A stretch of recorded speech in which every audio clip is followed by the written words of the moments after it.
Most of the South American nations gained their independence from Spain and Portugal in the early 19th century. However, there was a great deal of distrust amongst these nations as they hoped to expand their influence and control in the region. And the situation was made worse due to civil wars in Argentina and Uruguay. In Argentina, the Argentinian Confederation fought the anti-federalist Unitarian Party, and in Uruguay, the conservative Blancos fought the liberal Colorados. And these parties formed alliances across the border. By 1862, the Unitarian Party had emerged victorious in Argentina, and the Blancos held power in Uruguay. Meanwhile, the Paraguayans had been developing into a regional force. The isolationist nation had become self-sufficient and had one of the largest armies in the region. Francisco Solano Lopez took power when his father died in 1862, and quickly brought Paraguay out of isolation by forming an alliance with the Blanco Party in Uruguay. However, in 1863, the exiled leaders of the Uruguayan Colorado Party returned to Uruguay, and, with the help of the Argentinian government, led a rebellion against the Blanco Party.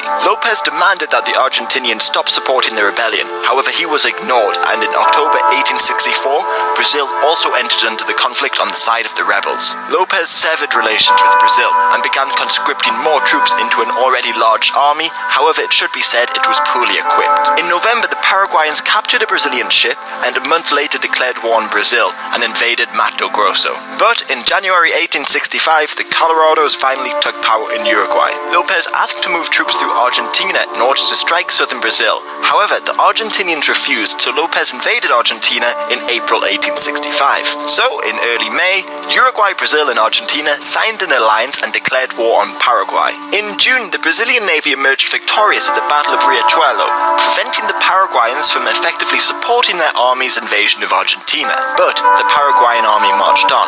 Their advance was eventually halted, and by the end of 1865, they were on the retreat. The Allied armies began a slow advance towards Paraguay itself. There they met the Paraguayans at the Battle of Copete in September 1866. However, the Allies lost, and they couldn't launch another invasion for another year.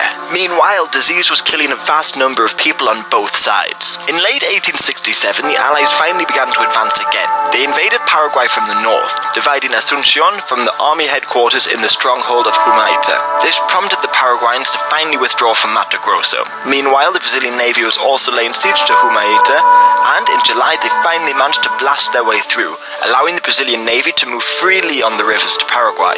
However, Lopez was well defended behind the Picasiri stream.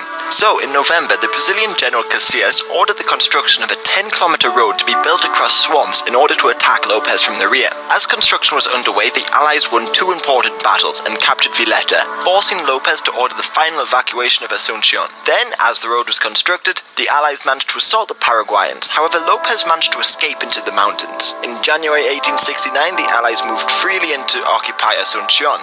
However, Lopez managed to evade capture for another year. He was eventually caught in March 1870 and killed when he tried to attack a Brazilian general. In the peace, Paraguay lost a lot of land to the Argentinians and Brazilians, but more disastrously for Paraguay was the incredible loss of life. Over 60% of the Paraguayan population died, and the nation was left in a period of stagnation for decades.